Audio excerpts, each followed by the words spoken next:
नमस्कार, आप देख रहे हैं ग्रैंड न्यूज नेटवर्क और मैं हूं आप सभी के साथ आयुषी। अब मेरे साथ देखिए न्यायधानी सहित प्रदेश भर से जुड़ी हुई तमाम खबरों का सिलसिला शुरू करें। उससे पहले एक नजर सुर्खियों पर।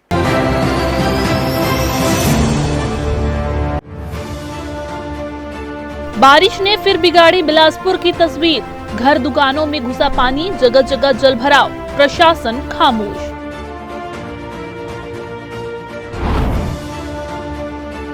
एनएचएम में हड़कंप, 735 कर्मचारियों का सामूहिक इस्तीफा। 25 बर्खास्तगी के खिलाफ 10 मांगों पर अड़े कर्मचारी। मवेशी बचाने की कोशिश में बड़ा हादसा, विद्या तिवारी की मौत, पति, बहू और बच्चा गंभीर घायल।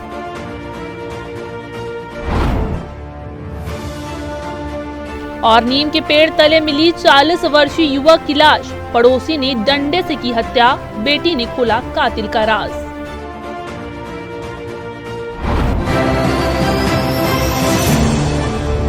तो ये थी आज की सुर्खियां और अब खबरें विस्तार से। पिछले 2 दिनों से बिलासपुर में रुक रुक कर हो रही बारिश की वजह ज्यादातर क्षेत्रों में जलभराव की स्थिति निर्मित हो गई है। तो वहीं बुधवार देर रात हुई लगातार बारिश ने गुरुवार की सुबह कई क्षेत्रों में आफत ला दी है। खास तौर पर सरकंडा क्षेत्र में तो सड़कें, नालियां सभी दरिया के रूप में नजर आई। यही वजह रही कि गुरुवार की सुबह सरकंडा क्षेत्र में सड़क पर लगभग 1 से 1.5 फीट तक पानी दरिया के रूप में बहता रहा। इसकी वजह से यहाँ ट्रैफिक जाम की स्थिति निर्मित हो गई और प्रशासन के द्वारा इस दिशा में कोई ध्यान नहीं दिया गया, जिससे लोग परेशान होते रहे। समस्या को ध्यान में रखते हुए वार्ड क्रमांक 62 के पूर्व पार्षद राजेश शुक्ला और उनकी टीम ने मोर्चा संभाला और व्यवस्था बनाकर ट्रैफिक को सुचारू कराया। लेकिन इस दौरान न तो नगर निगम और न ही पुलिस प्रशासन की टीम यहाँ पर नजर आई। देखिए, पहली बात तो जो नाले की सफाई नहीं हुई उसका पहला रीजन है। दूसरा, पानी हम मानते हैं कि अधिक मात्रा में गिरा, लेकिन जो सरकार को व्यवस्था करनी चाहिए वो सरकार व्यवस्था नहीं कर पाई। आज आप देखिए, स्मार्ट सिटी के नाम से बिलासपुर को सपना दिखाया जा रहा है। स्मार्ट सिटी है कहाँ? सिर्फ स्मार्ट सिटी में वही काम हो रहा है जो 10 रुपये का सामान 100 रुपये में आ रहा है। पूरे अधिकारियों का ध्यान भ्रष्टाचार में है। नगर निगम सीमा में अभी तक इस बिलासपुर शहर में किसी भी वार्ड में 2 लाख रुपए का कार्य नहीं हुआ। इनको साल भर बैठने हो गया है कि 2 लाख का काम इन्होंने वार्डों में नहीं कर पाया किसी भी तरीके से। और आप अधिकारियों को देखिएगा, सिर्फ अधिकारियों का ध्यान एक ही है, अवैध निर्माण तोड़ना और पैसा वसूली करना। इनका यही एक प्राथमिकता है। बिलासपुर की जनता से इनको कोई लेना देना नहीं है। आज बिलासपुर शहर डूबता शहर हो गया है, जिसके ऊपर किसी का ध्यान नहीं है। अभी तक आप देखिए, नगर निगम के एक भी अधिकारी कर्मचारी इस जगह का निरीक्षण नहीं किया, जबकि जोरा तालाब, बंधुआपारा, कपिल नगर, चौबे कॉलोनी पूरा डूबा हुआ है, लेकिन एक भी अधिकारी कर्मचारी नगर निगम के द्वारा निरीक्षण यहाँ नहीं किया गया। ये अभी सिर्फ 2 घंटे 3 घंटे के बारिश में आप देखेंगे कि बुरा हाल हो गया। पीछे घर डूब गया है, 200-300 घर प्रभावित हो चुके हैं। आना जाना दिक्कत हो रहा है। पीछे वाले गली में भी आप जा सकते देखते हैं। आपको बिलासपुर की जनता 40-50 वोटों से जिताई है। आप सिर्फ एसी में घूम रहे हैं। आपको न पता है कि सफाई कहाँ हो रहा है, पानी का समस्या है। एक बार भी महापौर अभी तक आके यहाँ पर चेक नहीं किया। जो हमारे भूतपूर्व महापौर थे वो कम से कम आके तो देख लिया करते थे, लेकिन ये जो पूजा विधानी जी है, इनका किसी तरह का अता पता भी नहीं है। और दूसरा चीज़, ट्रिपल इंजन की सरकार है बोलते हैं, राज्य में है, केंद्र में है और नगर निगम में है। विकास के नाम में सिर्फ लोगों को चोंगा पकड़ाया जा रहा है। ये पानी भराव की समस्या हर वर्ष होती है, लेकिन उनके द्वारा कहा गया था कि मैं जैसी जीत के आऊँगी पानी भराव की समस्या कम होगी, लेकिन ऐसा कुछ नहीं हुआ। लोग अभी भी परेशान चल रहे हैं, लेकिन पूजा विधानी जी नहीं पता कहाँ घूम रही है। बारिश के कारण सरकंडा क्षेत्र में भारी समस्या देखने को मिली। सड़क पर बहते पानी ने अस्पताल की बेसमेंट, पार्किंग, दुकानों में घुसकर जनजीवन अस्त व्यस्त कर दिया। दुकानों में रखा सामान खराब हो गया, जिससे व्यापारियों को लाखों का नुकसान भी हुआ। स्थानीय लोगों ने प्रशासन को लापरवाही का दोषी ठहराया है। स्कूल के समय ट्रैफिक व्यवस्था भी अस्त व्यस्त नजर आई। रोड जलमग्न होने के कारण लोगों को आने जाने में दिक्कतों का सामना करना पड़ा। गणेश पंडालों में भी पानी भर गया, जिससे समिति के सदस्य पूरी रात परेशान रहे। बताया जा रहा है कि तालाब भरने के कारण ऊपरी क्षेत्रों से पानी बहकर कॉलोनियों और घरों में भी घुस गया, जिससे रहवासियों को भारी दिक्कतों का सामना करना पड़ा। प्रशासन की ओर से इस चीज को लेकर कोई ठोस कदम नहीं उठाया गया। रात को बहुत बारिश हुआ है लगभग, अब देख ही सकते हैं पूरा उधर से जाम है, इधर अशोक नगर से जाम है। हम लोग यहाँ गणेश मूर्ति रखे हैं, पूरा अंदर पानी घुसा है। और शासन रात में क्या स्थिति था? रात में बहुत गंदी था। ये समिति के भाई लोग सो नहीं पाए हैं, पूरा अंदर में पानी घुस गया था पंडाल में। और यही है क्या सुशासन विष्णुदेव साय का, जो पूरा रास्ते में पानी भरा है। स्कूली बच्चे सब आ जा रहे हैं, आने जाने में बहुत दिक्कत हो रहा है। ये मतलब पहली बार हुआ है क्या, और पहले भी? नहीं, ये तो हमेशा का है, ये पहली बार ऐसा नहीं है ये। हाँ, लेकिन क्या कारण लग रहा है? कारण क्या है, वही है सब, जिला प्रशासन अपना काम सही से नहीं कर रहा है, सरकार अपना काम सही से नहीं कर रहा है। बुधवार को देर रात से हुई बारिश सुबह तक जारी रही, जिसकी वजह से शहर के अधिकांश क्षेत्र जलमग्न हो गए और बारिश का पानी सड़कों में दरिया के रूप में तब्दील हो गया। इसके बाद ये पानी लोगों के घरों तक जा पहुंचा, जिसकी वजह से लोगों को भारी परेशानियां हुई। गुरुवार सुबह 5 बजे के लगभग ये पानी लोगों के घरों के अंदर घुसना शुरू हो गया, जो लगभग 2 से 3 फुट तक घरों के अंदर मौजूद रहा। इस वजह से घरों में रखा सामान बारिश के पानी की वजह से बर्बाद हो गया। लगातार इसकी शिकायत नगर निगम प्रशासन और जनप्रतिनिधियों से भी की गई, लेकिन समुचित व्यवस्था न होने से ये समस्या यहां देखने को मिल रही है। इसे लेकर मोहल्ले वासियों में निगम प्रशासन के प्रति आक्रोश भी नजर आया। अब पूरी परेशानी भैया, हम तो ऐसे ही बैठे हुए हैं। सुबह से 5 बजे से भर रही है पानी, तो ऐसे हमेशा भरता है भैया। ऐसे पिछले साल भी भरा था, भरते रहता है। मतलब इसमें क्या सुधार हो सकता है? भैया सुधार के लिए तो सब करना पड़ेगा, तभी तो सुधार होगा भैया। पार्षद, महापौर जी, दोनों की ज़रूरत है। पार्षद भी ध्यान दें, महापौर भी ध्यान दें, तभी तो होगा भैया। कपिल नगर, अशोक नगर और जोरापारा, और उधर आपका कुछ और है जोरापारा, बंधुआपारा, ये एरिया हर साल का है। ये बिरकोना के जो खेतों का पानी है और वहाँ पे जो तालाब के फूटने की वजह से, और नाला सही से बना नहीं है, तो नाला में पानी निकासी की कोई सुविधा है ही नहीं। नाला में साफ सफाई होता है? नाला में बिल्कुल साफ़ सफाई नहीं होता, मेन नाला में साफ़ सफाई होता ही नहीं। और नाला में बार बार टर्न है, मोड़ है, इसके चलते पानी जाम हो जाता है ये 3-4-5 मोहल्ला में। और ये हर साल की स्थिति है। गवर्नमेंट को भी मालूम है, नगर निगम को भी मालूम है, लेकिन केवल जब गलियां या घर में पानी घुसता है तब लोग कुछ दिनों के लिए सक्रिय होते हैं। एक तो नाला का अच्छा निर्माण होना चाहिए, जो बिरकोना के जो खार के खेतों का जो पानी है उसके निकासी की उचित व्यवस्था होनी चाहिए। वो पानी कहीं दूसरे तरफ से मोड़ा जाए, तब फिर कि इन 3-4-5 मोहल्ला में पानी नहीं रुकेगा। इधर बिलासपुर जिले के भरारी गांव में मंगलवार को हुए हाईवे जाम मामले में पुलिस ने सख्ती दिखाते हुए एफआईआर दर्ज की है। रतनपुर थाना पुलिस की कार्रवाई में सरपंच विनय शुक्ला, धनंजय सूर्यवंशी, संजय सूर्यवंशी, कल्पना सूर्यवंशी सहित अन्य ग्रामीणों के खिलाफ मामला दर्ज किया गया है।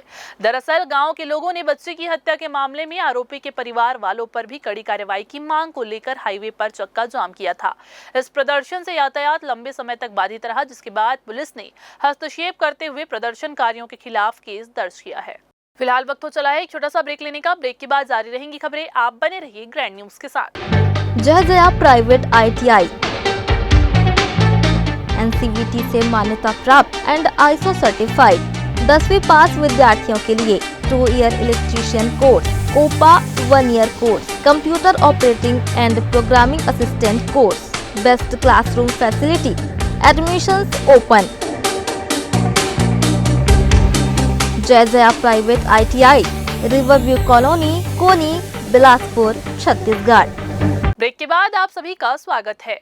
छत्तीसगढ़ में स्वास्थ्य सेवाओं की रीढ़ माने जाने वाले राष्ट्रीय स्वास्थ्य मिशन यानी कि NHM के अधिकारी और कर्मचारी सड़क पर उतर चुके हैं। सरकार से अपनी 10 मांगों को लेकर 18 अगस्त से शुरू हुई ये हड़ताल अब राज्यव्यापी जन आक्रोश में बदल चुका है। 13 अगस्त को हुई बैठक में 10 में से 5 मांगों को मंजूरी दी गई थी, लेकिन कर्मचारियों ने साफ कह दिया है कि आधे अधूरे फैसले से उनकी समस्याएं खत्म नहीं होगी। हड़ताल थमी नहीं तो सरकार ने 25 कर्मचारियों को बर्खास्त कर दिया और यहीं से शुरू हुआ असली बवाल। बर्खास्तगी की कार्यवाही से गुस्साए कर्मचारियों ने इसका जवाब सामूहिक इस्तीफे के रूप में दिया। सिर्फ बिलासपुर में ही 735 NHM कर्मचारियों ने एक साथ इस्तीफा सौंप दिया है। यह सिर्फ कागज का इस्तीफा नहीं है, बल्कि सरकार के खिलाफ चेतावनी है कि अब सब्र का बांध टूट चुका है।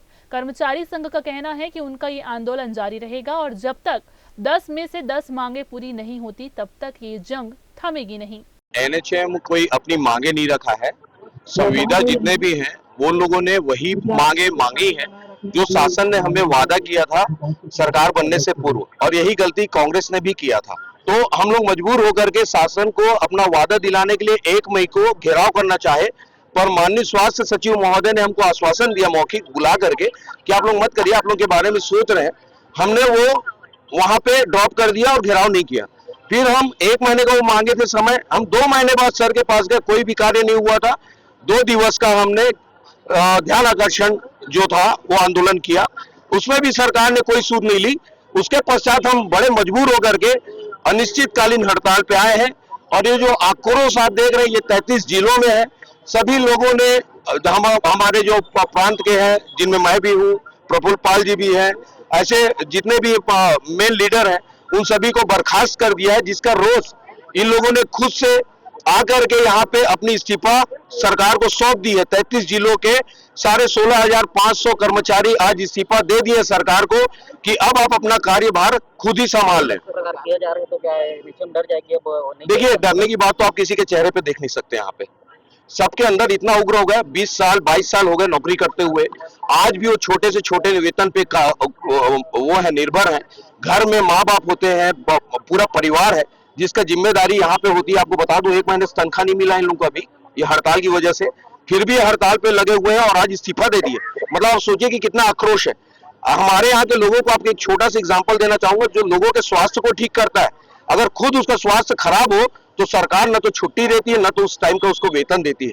ये हम भी यही छत्तीसगढ़ के हैं, भारत के वासी हैं। ये दोहरा नीति जो है, जो संविदा प्रथा है, इसको खत्म करें, क्योंकि ये संविदा प्रथा पूरी हमारे जो छत्तीसगढ़ की व्यवस्था है, लोगों की मनोदशा है, उसको बिगाड़ रही है। तो इस्तीफा सबको संभाल के दी, अब आगे रणनीति क्या रहेगी? आगे यही है, बैठेंगे, भजन करेंगे। हवन किए थे भगवान को कि सद्बुद्धि प्रदान करें, कभी भजन करते हैं, कभी कुछ करते हैं, अब ऐसे ऐसे एक्टिविटी करेंगे, प्रदर्शन जारी रहेगा? बिल्कुल जारी रहेगा। जिस प्रकार शासन ने संवेदना न दिखाते हुए दमनकारी जो नीति अपनाकर हमारे साथियों को बर्खास्त करने का कार्रवाई किया है, उसके विरोध में हम लोग पूरे राज्य के साथ अपने जिले में जितने संविदा कार्यरत कर्मचारी हैं एनएचएम के, उनका सामूहिक इस्तीफा पत्र हमने दे दिया है सीएमओ मैडम को। और कल से हम सभी बेरोजगार हो गए हैं और इस राज्य सरकार को और जो एसी में बैठे राज्य कार्यालय के अधिकारियों को, उनको बहुत बहुत शुभकामनाएं। 735 कर्मचारियों की सूची हमने दी है। लोगों का बंद हो जाएगा धरना, सब बेरोजगार? नहीं, धरना हम तो अभी चलते रहेगा। हम जहाँ स्थान पर धरना इस साल हमने चूज किया, वहाँ हम बैठे रहेंगे। सबसे मार्मिक तस्वीर महिला कर्मचारियों की है। वे बताती है कि उन्हें सिर्फ 10,000 रुपए मासिक वेतन मिलता है। आज जब महंगाई चरम पर है, तब इतने कम वेतन में घर चलाना किसी युद्ध से कम नहीं। रात दिन ड्यूटी करने वाली नर्सें और हेल्थ वर्कर जब घर लौटती है तो उनकी थाली तक अधूरी रहती है। रेगुलर स्टाफ है, उसके तो उनका सैलरी 30,000 है, हमारा मात्र 10,000 है। आप बताइए, इतने में हमारा घर खर्च कैसे चलेगा? ना हम अपने बच्चों की परवरिश ठीक से कर पा रहे हैं, ना ही अपने माता पिता का ठीक से इलाज करा पा रहे हैं। आप ही बताइए, 10,000 में क्या घर खर्च चल सकता है? क्या चाह रहे हैं? जैसे समान काम समान वेतन, जो छत्तीसगढ़ हाई कोर्ट में 2-3 फैसले आ चुके हैं, समान काम समान वेतन लागू करिए, हम यही चाहते हैं। हम लोग यहाँ पे इस्तीफा लेने के लिए आए हैं, हमारी मांगों को पूरी नहीं किया जा रहा है। हम लोग 18 दिन हड़ताल पे है यहाँ पे, लेकिन हमारे मांगों को सरकार सुन नहीं रही है, इसलिए हम लोग यहाँ पे इस्तीफा देने आए हैं। पेमेंट नहीं हो रहा, किस प्रकार की समस्या है आपकी? पेमेंट हम लोग का इतना कम है सर कि हम लोग का उसमें घर का गुजारा नहीं हो पाता है। हमारे बच्चे हैं, हमारे बच्चे का फ्यूचर सिक्योर नहीं हो पा रहा है, इसलिए हम लोग को जो मांगे हैं उनको पूरी करनी चाहिए इनको, सरकार को। अगर सरकार पूरी हमारी मांग को पूरी नहीं करी, तब तक हम यहाँ पे हड़ताल में धरना रहेंगे। इस हड़ताल ने प्रदेश की स्वास्थ्य सेवाओं को चरमरा कर रख दिया है। गाँव के स्वास्थ्य केंद्रों पर ताले लटके हुए हैं, टीकाकरण अभियान ठप हो गया है, गर्भवती महिलाओं की देखभाल अधूरी है और सबसे बड़ी चिंता आपातकालीन सेवाओं पर संकट गहराने लगा है। कर्मचारियों से इस्तीफा लेने मुख्य जिला चिकित्सा अधिकारी सुभा गढ़ेवाल उपस्थित हुए। उन्होंने चर्चा के दौरान बताया कि जिले के कर्मचारियों का इस्तीफा लिया गया है, इन्हें उच्च अधिकारियों को दिया जाएगा। वहीं आंदोलन के दौरान भारी मात्रा में पुलिस बल की भी तैनाती रही। आज यहाँ आके सभी ने सामूहिक इस्तीफा दिया है, बस इतना। कितने लोगों ने दिया है ये नहीं, इसको देख के बताओ। कौन सा कर्मचारी है? जो एनएचएम के कर्मचारी, अधिकारी कर्मचारी। क्या किया जाएगा? देखते हैं ऊपर, इसमें जैसा कार्यवाही होगी वैसा बताया जाएगा। राष्ट्रीय स्वास्थ्य मिशन के तहत कार्यरत, जो संविदा में कार्यरत जो अधिकारी कर्मचारी थे उनके द्वारा अपनी गतिमय मांग को लेकर यहाँ पर जिला मुख्य स्वास्थ्य अधिकारी के कार्यालय के समक्ष सामूहिक स्तर इस्तीफा देने की योजना थी। इसमें ध्यान रहते ही सुरक्षा व्यवस्था की पॉइंट ऑफ व्यू से बल लगाया गया था। उनके द्वारा यहाँ पर पहुंचकर सीएमएचओ मैडम को अपना इस्तीफा दिया गया है और व्यवस्था यहाँ पर शांतिपूर्वक रही। जो कर्मचारी दिन रात जनता की जान बचाने के लिए काम करते हैं, वही आज अपनी नौकरी और हक की लड़ाई में सरकार से लड़ रहे हैं। ये तस्वीरें छत्तीसगढ़ के लिए किसी खतरे की घंटी से कम नहीं है। छत्तीसगढ़ के स्वास्थ्य मिशन के कर्मचारियों की हड़ताल अब सरकार और जनता दोनों के लिए अग्नि परीक्षा बन चुकी है। कैमरामैन गोलू कश्यप के साथ भारतेंदु कौशिक की रिपोर्ट। बहुचर्चित शराब घोटाले में हाईकोर्ट ने सर्जन डॉक्टर प्रवेश शुक्ला को बड़ी राहत दी है। कोर्ट ने डॉक्टर शुक्ला के खिलाफ दर्ज एसीबी, ईओडब्ल्यू और पुलिस की एफआईआर को निरस्त करते हुए स्पष्ट कहा है कि राज्य सरकार के अधिकारियों ने उनके खिलाफ दुर्भावनापूर्ण तरीके से अभियोजन चलाया। ये पूरा मामला उस समय का है जब घोटाले के मुख्य आरोपी अनवर ढेबर को जिला अस्पताल से एम्स रेफर किया गया था, जिस पर शासन ने सेवा में कमी का आरोप लगाते हुए डॉक्टर शुक्ला को बर्खास्त कर दिया था और इसके साथ ही एसीबी, ईओडब्ल्यू तथा पुलिस ने भी उनके खिलाफ अलग अलग एफआईआर दर्ज की थी। लेकिन अब हाईकोर्ट के इस फैसले ने डॉक्टर प्रवेश शुक्ला को बड़ी कानूनी राहत दी है। उच्च न्यायालय ने टर्मिनेशन निरस्त कर दिया, गलत पाया और उसके बाद नौकरी नहीं दी तो कंटेम्प्ट फाइल किया। इस कंटेम्प्ट के कारण अधिकारी जो है इसको एक केस में झूठा फंसाने के लिए एफआईआर दर्ज की है। न्यायालय ने प्रथम उसको सुनवाई करते हुए पहले इंट्रीम ऑर्डर ग्रांट किया था। अभी 2 दिन पहले इसकी सुनवाई हुई और न्यायालय ने एफआईआर को निरस्त कर दिया। यह कहते हुए निरस्त कर दिया कि आर्थिक अपराध ब्यूरो द्वारा जबरदस्ती एक रिनाउंड डॉक्टर को, एक सुपर स्पेशलिस्ट डॉक्टर को फंसाने का प्रयास किया, जो कि बहुत घृणित कार्य है। इस प्रकार से किसी डॉक्टर को फंसाने का काम नहीं किया जाना चाहिए। जहां की अभियुक्त कोई भी हो उसे इस तरह से नहीं करना चाहिए और बहुत सारे उसमें राज्य सरकार के खिलाफ उच्च न्यायालय ने टिप्पणी की है, गंभीर टिप्पणी की है और एफआईआर को निरस्त कर दिया है। कुनकुरी के कांग्रेस पूर्व विधायक यूडी मिंज द्वारा अमानक कृषि उपकरण और खतरनाक कीटनाशक खरीदी में घोटाले का आरोप लगाते हुए दायर जनहित याचिका पर हाईकोर्ट ने कड़ा रुख अपनाया है। याचिका में बड़े पैमाने पर गड़बड़ी की जांच मांग की गई थी, लेकिन हाईकोर्ट ने सवाल खड़ा किया है कि जब मामला अपराध से जुड़ा हुआ है तो याचिकाकर्ता ने एफआईआर क्यों दर्ज नहीं कराई और जनहित याचिका का सहारा क्यों लिया। इस पर महाधिवक्ता ने तर्क देते हुए कहा कि जनवरी 2025 से खरीदी की प्रक्रिया जैम पोर्टल के माध्यम से शुरू हुई है और ये नियम बाद में लागू हुआ था। चीफ जस्टिस के डिवीजन बेंच में सुनवाई के दौरान कोर्ट ने इस मामले को जनहित याचिका के दुरुपयोग की संज्ञा देते हुए अगली सुनवाई 1 सप्ताह बाद निर्धारित कर दी है। प्रदेश की जेलों में क्षमता से कहीं ज्यादा कैदियों की समस्या पर हाईकोर्ट ने स्वतः संज्ञान लेते हुए गंभीर रुख अपनाया है। जानकारी के अनुसार प्रदेश में कुल 15,000 कैदियों की क्षमता वाले जिलों में वर्तमान में 20,500 से अधिक कैदी बंद है, जिससे व्यवस्थाएं चरमराने लगी है। इस मामले की सुनवाई चीफ जस्टिस की डिवीजन बेंच में हुई, जिसमें शासन की ओर से ये बताया गया कि बेमेतरा में नए जेल का निर्माण कार्य पूरा हो चुका है और केवल बिजली से जुड़ा काम शेष है। इस पर हाईकोर्ट ने शासन को नया ताजा एफिडेविट प्रस्तुत करने का निर्देश दिया और अगली सुनवाई 3 सप्ताह बाद निर्धारित की गई है। फिर से वक्त हो चला है एक छोटा सा ब्रेक लेने का। ब्रेक के बाद जारी रहेंगी खबरें। आप बने रहिए ग्रैंड न्यूज के साथ। जय जया प्राइवेट ITI NCVT से मान्यता प्राप्त एंड ISO सर्टिफाइड 10वीं पास विद्यार्थियों के लिए 2 year electrician course, COPA 1 year course, computer operating and programming assistant course, best classroom facility, admissions open. Jai Jaya private ITI, Riverview Colony, Koni, Bilaspur, Chhattisgarh. Break के बाद आप सभी का एक बार फिर से स्वागत है। बिलासपुर के सकरी थाना क्षेत्र के भरनी के पास बुधवार को दर्दनाक सड़क हादसा हो गया। जानकारी के मुताबिक तखतपुर से बिलासपुर की ओर आ रही कार अचानक मवेशी के सामने आने से अनियंत्रित हो गई और सीधे पेड़ से टकरा गई। हादसे में कार सवार विद्या तिवारी की मौत मौके पर ही हो गई, जबकि उनके पति रमेश तिवारी, बहू और एक बालक गंभीर रूप से घायल हो गए। सभी घायलों को तत्काल संजीवनी अस्पताल में भर्ती कराया गया है, जहां उनका इलाज जारी है। बताया जा रहा है कि ये परिवार डॉक्टर विनोद तिवारी के भाई का है। घटना के बाद पूरे परिवार पर दुखों का पहाड़ टूट चुका है और इलाके में मातम का माहौल है। पुलिस ने मामला दर्ज कर आगे की कार्रवाई शुरू कर दी है। इधर बिलासपुर रेल मार्ग से बड़ी सुरक्षा चूक सामने आई है। हटिया दुर्ग एक्सप्रेस में सफर कर रहे आईटीबीपी जवानों का आर्म्स और सामान से भरा बैग चोरी हो गया है। चौंकाने वाली बात तो ये है कि चोरी हुए बैग में 2 पिस्टल और 26 कारतूस थे। जी हां, मामला बिलासपुर जीआरपी तक पहुंच चुका है और जांच शुरू हो चुकी है। रांची बटालियन में तैनात एएसआई योगेंद्र प्रसाद और हेड कांस्टेबल जितेंद्र कुमार छुट्टी पर अपने घर लौट रहे थे। दोनों जवान हटिया सुपरफास्ट एक्सप्रेस के जनरल कोच में सफर कर रहे थे। रायगढ़ और चापा स्टेशन के बीच जब दोनों नींद में थे तभी उनके पास रखा बैग चोर उड़ा ले गए। बैग में 2 पिस्टल, 26 कारतूस, मोबाइल और नकदी रखे हुए थे। बिलासपुर रेलवे स्टेशन पहुंचते ही जवानों ने अधिकारियों को सूचना दी और जीआरपी थाने में शिकायत दर्ज करवाई। मामला गंभीर होते ही आईटीबीपी अधिकारियों ने एएसआई और हेड कांस्टेबल को तत्काल निलंबित कर दिया। फिलहाल जीआरपी पुलिस एफआईआर दर्ज कर मामले की जांच कर रही है और हथियारों की बरामदगी व आरोपियों की तलाश में जुटी हुई है। इस घटना ने रेल सुरक्षा और जवानों की सतर्कता दोनों पर सवाल खड़े कर दिए हैं।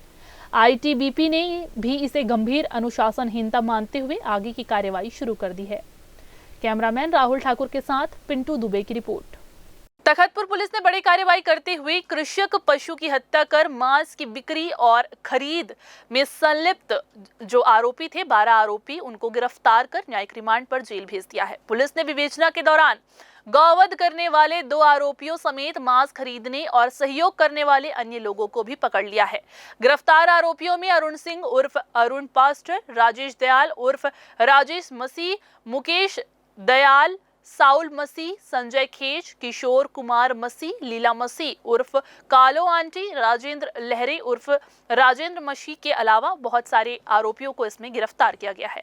आप सभी को बता दें कि पुलिस ने इनके खिलाफ धारा 299, 60, 13, 111 बीएनएस तथा छत्तीसगढ़ कृषक पशु परिरक्षण अधिनियम की धाराओं के तहत प्रकरण दर्ज किया है।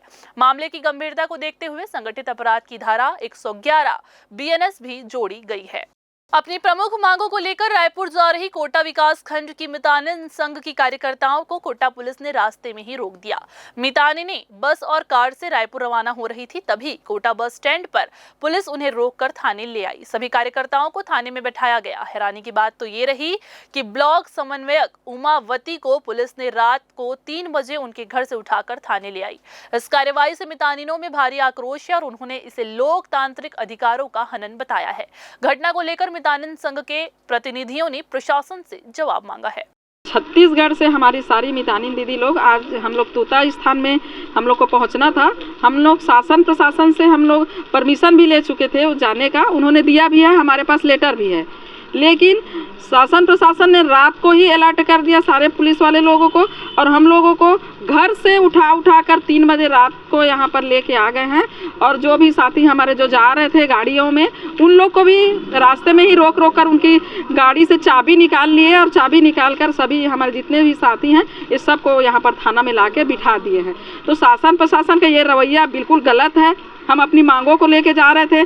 शासन ने चुनाव पूर्व उन्होंने घोषणा किया था कि मैं आप लोग का जैसे ही गद्दी में आऊँगा मैं 3 मांगों को पूरा करूँगा। हम बस अपनी मांग एक भी नहीं रखे हैं, उन्हीं की मांगों को रखे हैं कि हमको दे 2 साल हो गया, लेकिन आज तक उन्होंने कोई प्रयास नहीं किया हमारे लिए। संभाग स्तरीय पहले तो हम लोग धरना प्रदर्शन किए, मतलब सभी मितानिन बहनें ने फैसला किया था कि 1 दिवसीय हम लोग सभी लोग वहाँ पर जाके तूता स्थान में नया जो विधानसभा है, मुख्यमंत्री का निवास स्थान है, उसका हम लोग घेराव करेंगे, ऐसे करके हम लोग किए थे। लेकिन हमारे ने शासन प्रशासन ने हमारे लिए बहुत बड़ा कड़ा सुरक्षा तो लगाया नहीं और पहरा बिठा दिया और लाके हमको भूखे प्यासे, अभी तक बीपी शुगर के कई लोग मरीज हैं, यहाँ थाने में लाके बिठा दिए हैं। अगर कोई भी व्यक्ति को अगर कुछ भी होता है तो उसकी समस्त जवाबदारी शासन प्रशासन की होगी। तो हम लोग आगे उपरांड करेंगे और रोड में जाएंगे, अगर मौत से भी नहीं डरेंगे, अपने जान को देकर हम लोग चक्का जाम करेंगे और पूरा सभी साथियों को हम लेकर एक साथ चलेंगे। और हम सब एक हैं, हम सब एक हैं, हम सब एक हैं, हमारी मांगे, हमारी मांगे। इधर ग्राम छतौना के सैकड़ों ग्रामीणों ने कलेक्टर को सामूहिक आवेदन सौंपकर श्री सिद्ध मुनि बाबा आश्रम में पुनः पूजा पाठ व दर्शन की अनुमति देने की मांग की है। ग्रामीणों ने बताया कि ये आश्रम वर्षों से श्रद्धा का केंद्र रहा है, जहां हर नवरात्रि पर मनोकामना ज्योति कलश स्थापित कर पूजा की जाती है। जुलाई 2025 में डोलोमाइट खदान क्षेत्र में एक हत्या की घटना के बाद बीएसपी हीरी खदान प्रबंधन ने सुरक्षा का हवाला देकर आश्रम में प्रवेश पर रोक लगा दी थी।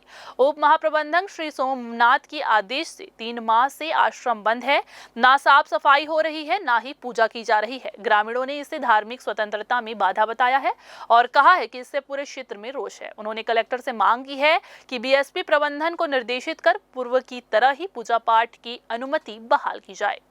छतौना स्थित हीरी महिष खदान डोलोमाइट पत्थर, जहाँ सिद्ध मुनि बाबा वर्षों पुराना है, वहाँ आम जनता लोग आते जाते हैं, लेकिन अभी विगत सावन माह में हीरी महिष उसी एरिया में डेड बॉडी या लाश मिला है।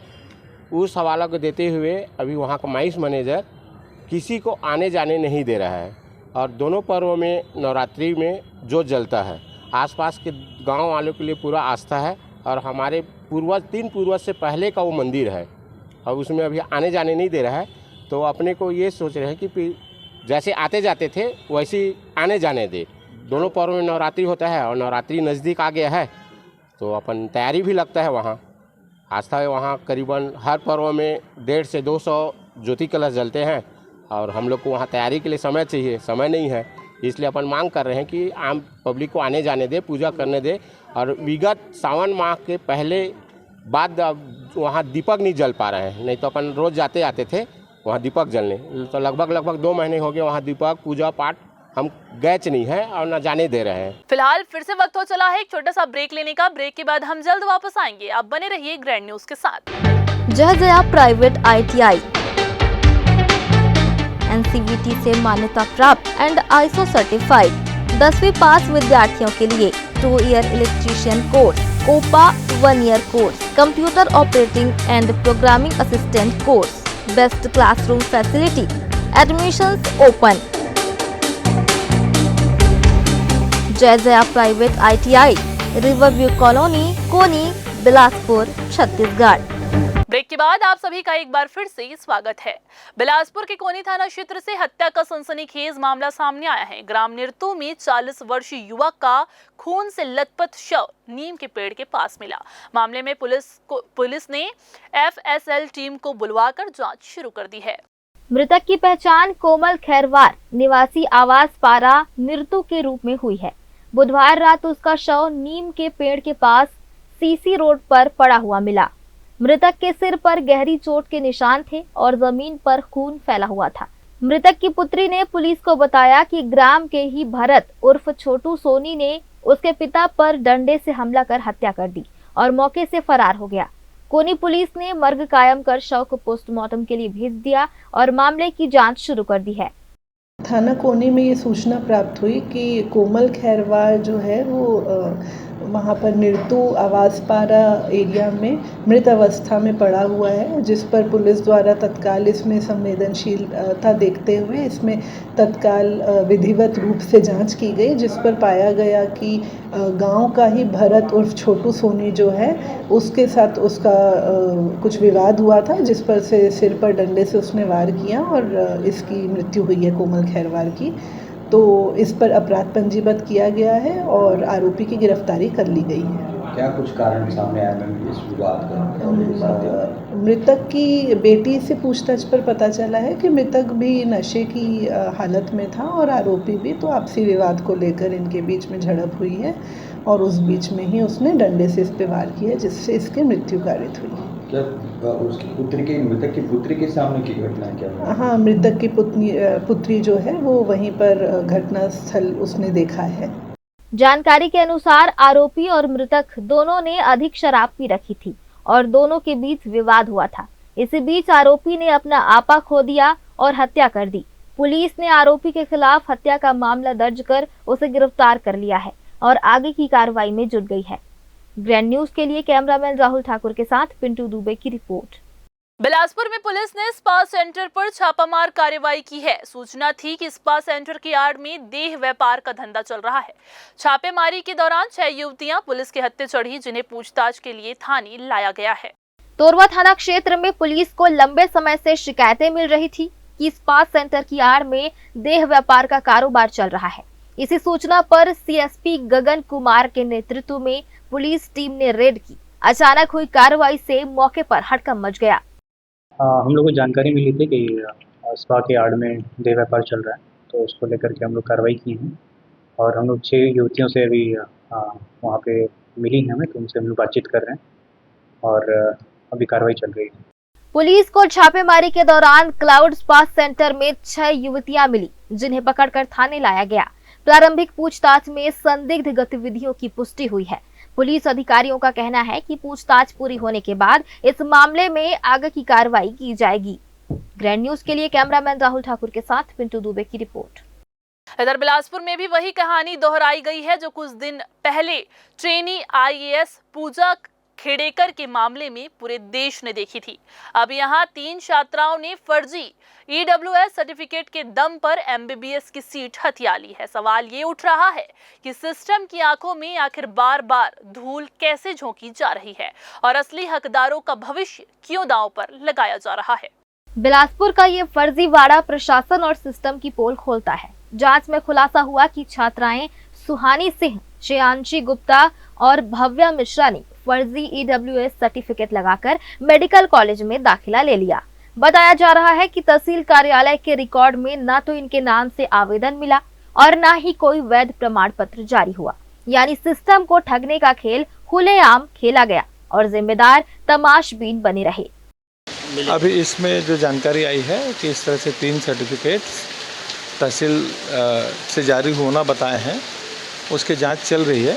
इसमें जो भी आवेदक हैं उनको भी तहसील में आज बुलाए हैं। इसमें डिटेल ये देख करके कि किसने क्या किया है, जिनाइन केस है या किसी ने ID पासवर्ड का मिसयूज करके इन सारी चीज़ों पे किया है, वो सब जांच के बाद पता लगेगा और जो भी कार्रवाई होगा दोषियों पे कार्रवाई होगी। साइन तो क्लियर है कि पीठासीन अधिकारी के साइन नहीं है और सील भी जो हमारे पास न्यायालय में सील उपलब्ध है वो सील नहीं लगा हुआ है, बल्कि कोई फर्जी सील ही लगा हुआ है। ये हमने इसको अवलोकन के दौरान हमको पता चला है।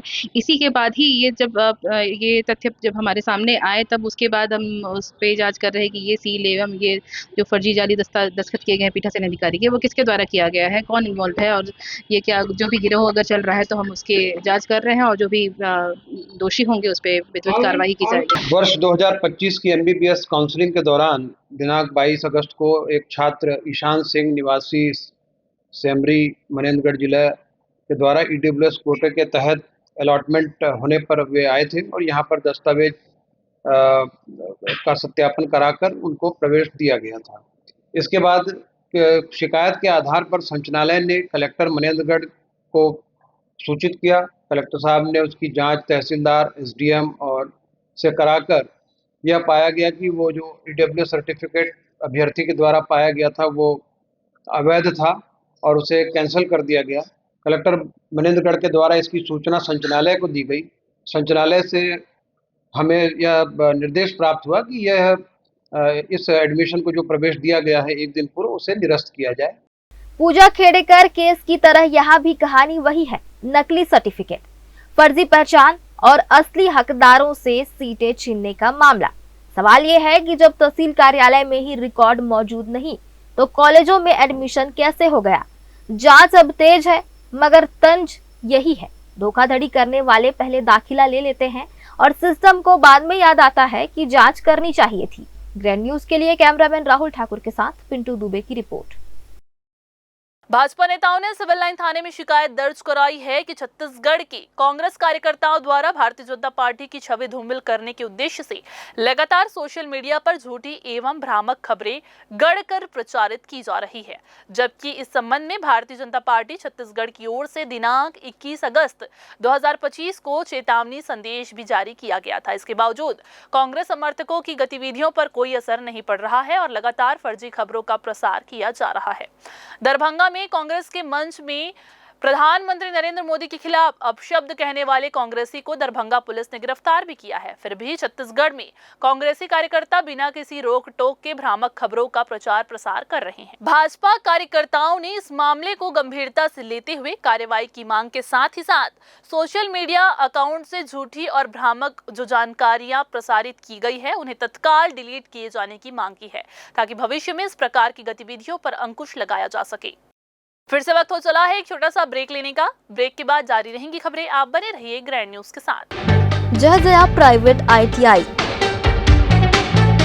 NCVT से मान्यता प्राप्त एंड ISO सर्टिफाइड 10वीं पास विद्यार्थियों के लिए 2 year electrician course, COPA 1 year course, computer operating and programming assistant course, best classroom facility, admissions open.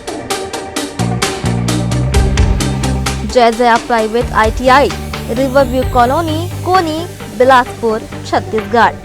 Break के बाद आप सभी का एक बार फिर से स्वागत है। आसमान से बरसी बारिश ने शहर की पोल खोल दी है। लगातार 2 दिन की बरसात ने पूरे शहर को तालाब बना दिया। सरकंडा, बंधुआपारा, उसलापुर ही नहीं बल्कि शहर का एकमात्र सरकारी कॉलेज JP वर्मा कॉलेज भी पानी पानी हो गया है। सड़कों से लेकर स्कूल और कॉलेज तक जलमग्न हो चुके हैं। JP वर्मा कॉलेज का हाल तो सबसे बुरा है, जहां ग्राउंड और रास्तों में 3 से 4 फीट तक पानी भर गया है। पढ़ाई करने आने वाले बच्चों के लिए ये नजारा किसी बाढ़ से कम नहीं दिखा। कल तो खाली थी, आज ही जो है भरा, और रात में तो खूब बारिश भी हुई। और ये आज का नहीं है, बहुत हर बार जब ऐसी बारिश होती है तो जो है कॉलेज कैंपस पूरा जो है भर जाता है और सही समय में नहीं निकल पाता, तो ये समस्याएं तो बनी हुई है। कौन सा कॉलेज है? ये शासकीय JP वर्मा कॉलेज बिलासपुर है, जो शहर का एकमात्र कॉलेज है। और समस्याएं, छात्र लोग बहुत दूर दूर से आते हैं, लेकिन ऐसी पानी भरा रहता है, हम लोगों को फिर वापस जो है लौट जाना पड़ता है। तो इसका कुछ उचित समाधान भी अभी तक नहीं हो पाया है। यहाँ पानी तो भरा ही हुआ है, ये हर बार का समस्या है। आज सुबह मेरी आंखों के सामने एक बच्ची तो पानी में गिर ही गई, उनका ड्रेस भी खराब हो गया, और साथ ही साथ एक बच्चे भी था, वो भी पानी में ही गिर गया, जिसके वजह से उनको क्लास लेने में दिक्कत हुआ। ये हर बार समस्या होती है, हर बरसात में। अभी आने जाने में परेशानी होती है, पैर हाथ मोड़ के कपड़ा को जाना पड़ता है, लेकिन उसके बावजूद कहीं गड्ढे वड्ढे के कारण गिरना पड़ता है। मजबूरी में कई छात्रों को घुटनों तक पानी पार करके कॉलेज पहुंचना पड़ा। किसी ने चप्पल हाथ में ले ली, कोई जूते उतार कर चला और कुछ तो वापस ही लौट गए। कॉलेज की पढ़ने वाली छात्रा ने बताया कि लड़कियों के लिए सबसे बड़ी परेशानी है। उन्हें रोज डर लगता है कि वो कभी पानी में ना गिर जाएं। बहुत पानी भरा हुआ है, मतलब आने में बहुत ज्यादा समस्या हो रही है। यहाँ कुछ है भी नहीं कि पानी कहीं और चला जाए, क्या पता कब ये खाली हो और कल आएंगे कि नहीं आएंगे, वो भी कोई नहीं है। नहीं तो कॉलेज में बहुत भीड़ रहता है, और अभी ऐसा हो गया कि बहुत लोग आ भी नहीं रहे हैं इन पानी की वजह से, बहुत ज्यादा भरा हुआ है। फर्स्ट टाइम इस कॉलेज में है और एक्सपीरियंस इतना गंदा हुआ है, पूरा ऊपर तक के पानी, गाड़ी पूरा पानी पानी हो गया। इसको सरकार को कुछ यहाँ सुधार करना चाहिए। गवर्नमेंट है हमारी जो बीजेपी सरकार, उसको कुछ करना चाहिए इसके लिए। अब मैं तो फर्स्ट टाइम आया हूँ, क्या मैं फर्स्ट सेमेस्टर का हूँ, आज पहला आया हूँ, लेकिन इतना गंदा एक्सपीरियंस, सुना था कि होता है यहाँ इतना पानी भरता है, लेकिन फर्स्ट टाइम देखने को मिला यहाँ। जब इस मामले में कॉलेज के प्रिंसिपल से पूछा गया तो उन्होंने साफ कहा कि ग्राउंड की देखरेख का मामला हाईकोर्ट में चल रहा था, इसलिए काम नहीं कराया जा सका।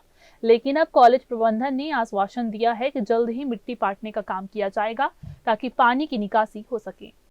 इसका कोई तत्कालिक व्यवस्था नहीं है, व्यवस्था यही है, नगर निगम को हम लिखे हैं, नगर निगम के अधिकारी से भी मैं मिला हूँ, तो ग्राउंड के लिए कुछ करते हैं सर। जैसे बिलासा गर्ल्स कॉलेज में आप थे तो उस समय भी अच्छा उसको ग्राउंड को किए थे। तो इस वर्ष के कुछ बजट में सेंट्रल से या स्टेट से हम पैसा लाएंगे और ला करके इसको ऊपर उठाएंगे, ताकि आपका जल का भी समस्या खत्म हो जाएगा और ग्राउंड जो है डाउन है वो भी ऊपर हो जाएगा, और साल भर मतलब 12 महीना जो है वहाँ खेल के कार्य गतिविधियाँ हो सके, इसलिए हम कार्य करेंगे।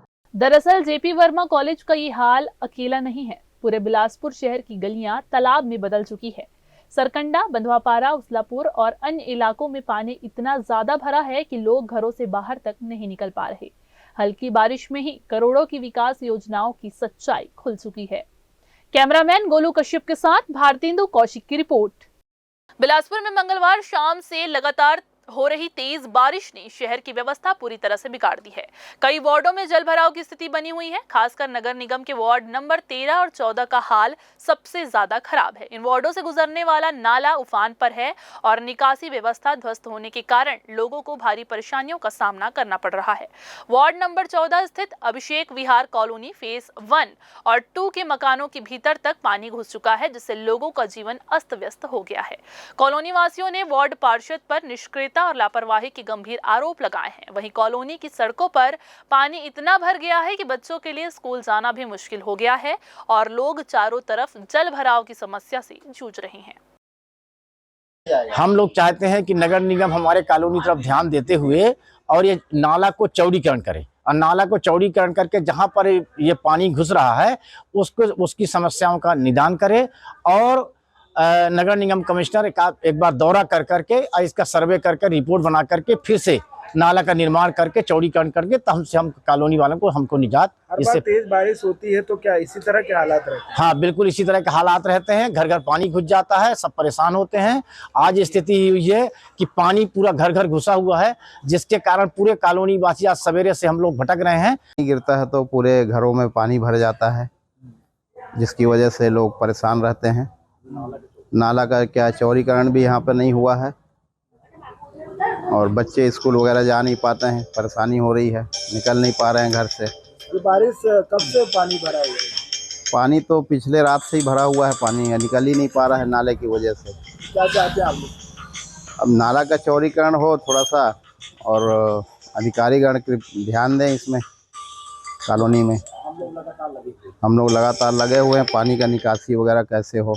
इधर बिलासपुर में नगर निगम की पोल एक बार फिर से खुल गई है। हल्की बारिश ने ही करोड़ों रुपए के विकास कार्यों की हकीकत सामने ला दी है। शहर का हाल ऐसा है कि मानो सड़कें नहीं बल्कि तालाब के बीच लोग रहने को मजबूर हैं। बंधवापारा, भगत सिंह स्कूल और आसपास के मोहल्लों की तस्वीरें दिल दहला देने वाली हैं। जगह जगह पानी इतना ज्यादा भर गया है कि घरों से निकलना भी किसी चुनौती से कम नहीं। आवागमन पूरी तरह बाधित है। बच्चे स्कूल जाने के बजाय मोहल्ले में ट्यूब लेकर तैरने को मजबूर हैं। यह नज़ारा किसी मजाक जैसा लगता जरूर है, लेकिन हकीकत बेहद डरावनी है। नगर निगम ने शहर को स्मार्ट सिटी बनाने का दावा किया था।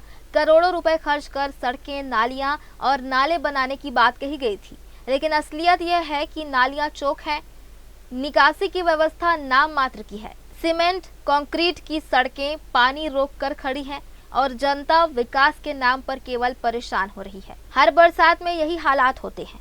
प्रशासन केवल कागजों में सुधार का ढोल पीटता है। जनता रोजाना खामियाजा भुगत रही है। सड़कें तालाब बनी हैं, मकानों में पानी घुस रहा है और लोग घरों में कैद होकर रह गए हैं। अब बड़ा सवाल यही है कि जब करोड़ों रुपए जनता की गाढ़ी कमाई से खर्च किए गए तो आखिर वह पैसा कहाँ गया? क्यों बारिश की कुछ बूंदें पूरे शहर को डुबा देती हैं? जवाब किसी के पास नहीं, लेकिन इस लापरवाही की मार झेल रहा है आम बिलासपुरिया। ये कमरा ऑलवेज पूरा डूब चुका है, मैं खोलूँगा नहीं, बाई क्लोज। उसके बाद पूरा देखो मेरा घर, ये मेरा गन्नू जी, गन्नू महाराज डूब चुके हैं। पानी लहराते हुए, पानी टच करते हुए गंगा मैया आ चुकी हैं इनको विसर्जित करने के लिए। ये मेरा पूजा पाठ का पूरा सामान, यहाँ देख सकते हैं किचन में मम्मी। आज हमारे ब्लॉक में बस यही चलेगा, पानी ले बबली, पानी देखो, पानी यहाँ से पानी आता हुआ अभी भी। बाहर तो आप नज़ारा देख ही रहे हैं पूरा, तो पानी भरता। अब यहाँ से ये पूरा भरा हुआ है। दिस काइंड ऑफ पानी रे बबली, पानी लग झिकी लिखी पानी। ग्रैंड न्यूज के लिए कैमरामैन गोलू कश्यप के साथ भारतेंदु कौशिक की रिपोर्ट। गणेश चतुर्थी का पर्व पूरे देश में श्रद्धा और भक्ति के साथ मनाया जाता है, लेकिन इस बार बिलासपुर समेत आसपास के क्षेत्रों में मनाए जा रहे उत्सव में एक अलग ही तस्वीर सामने आई है। परंपरागत गणेश प्रतिमाओं की जगह फैंसी और कार्टून नुमा स्वरूपों ने ले ली है, जिससे श्रद्धालुओं की धार्मिक भावनाएं आहत हो रही है। शहर और ग्रामीण इलाकों के कई पंडालों में भगवान गणेश को कार्टून कैरेक्टर के रूप में विराजमान किया गया है। कुछ जगहों पर रिद्धि सिद्धि को फ्रॉक और वेस्टर्न परिधान पहनाए गए हैं। श्रद्धालुओं का कहना है कि यह आस्था का नहीं बल्कि प्रदर्शन का पर्व बनता जा रहा है। इस तरह की प्रतिमाएं हमारी धार्मिक भावनाओं को ठेस पहुंचाती है। यह भगवान का नहीं बल्कि किसी शो का मंच लगता है। सिर्फ मूर्तियां ही नहीं, पंडालों की सजावट भी एक प्रतियोगिता जैसी हो गई है। भड़कीले लाइट्स, ऊंचे ऊंचे मंच और महंगे सजावटी सामान के चलते पूजा का माहौल कहीं खो सा गया है। पूर्व में जो गणेश जी की प्रतिमा बनाई जाती थी, उससे हम जब प्रार्थना करते थे एक मन में श्रद्धा जागती थी। और आज जो चल रहा है, जिस टाइप से बना रहे हैं प्रतिमाएं, उसमें कहीं श्रद्धा नज़र नहीं आती है। वहाँ सिर्फ ये लगता है कि ये अच्छा दिख रहा है कि नहीं, ये कैसा दिखना चाहिए और इससे और क्या बना सकते हैं। केवल बनावटी है और कहीं भी श्रद्धा का नाम नहीं है। हर एक जगह पंडाल में भी देखिएगा तो पंडाल को भी एक ऐसा सजाया जा रहा है जहाँ पर सिर्फ आधुनिकता दिख रही है। उसमें पूर्व में जो भी चलन चला था, उन सब चीज़ों को नकारा जा रहा है और नए चीज़ों का अग्रसर किया। लेकिन ये चीज़ जो अच्छा है वो अच्छा है, लेकिन जो अच्छा नहीं है उसको भी अच्छा बनाने का प्रयास किया जा रहा है। अब पूजा कम और प्रदर्शन ज्यादा हो गया है। यह धार्मिक आयोजन नहीं, फैशन शो बनते जा रहा है। इस मुद्दे को लेकर जनता में गहरी नाराजगी है। कई संगठनों और नागरिकों ने प्रशासन से मांग की है कि मूर्तियों के स्वरूप पर नियंत्रण हो और धार्मिक मर्यादाओं का पालन सुनिश्चित किया जाए।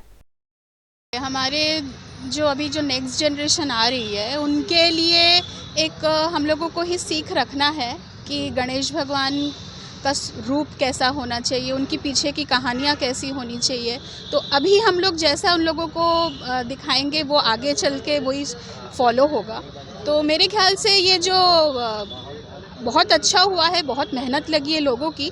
लेकिन ये जो गणेश भगवान के साथ में जो खड़ी हैं, जैसे हमको पता है उनकी 2 पत्नियां हैं रिद्धि सिद्धि, तो अगर खड़ा ही करना था तो उनकी दोनों पत्नियों को खड़ा करना था।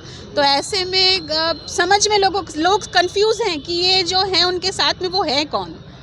तो ये जो स्वरूप बदलता चला जा रहा है, इसको थोड़ा मेरे विचार से इसको सही करना चाहिए। आस्था वालों की मांग है कि भगवान का स्वरूप पारंपरिक ही हो। ऐसे प्रयोग उन्हें स्वीकार नहीं है। धार्मिक विद्वानों का मानना है कि यह स्थिति धार्मिक शिक्षा की कमी और दिखावे की प्रवृत्ति का परिणाम है। उनका कहना है कि गणेश चतुर्थी जैसे पावन पर्वों का आयोजन सांस्कृतिक और धार्मिक विरासत के अनुरूप होना चाहिए।